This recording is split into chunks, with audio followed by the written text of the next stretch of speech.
చేయించలేదు అది. ఉమ్, దానికో separate funding పెట్టడము ఇదన్నా చేయాలి గవర్నమెంట్.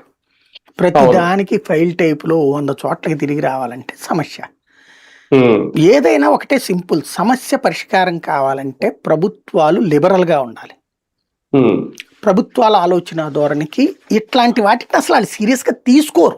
ఫస్ట్ మెయిన్ అది. జగన్ టైంలో ప్రతి స్కూల్లో మంచినీళ్ళ ప్లాంట్, ఉమ్, ఇది అతని ప్యాషన్, అతని ఇనిషియేటివ్.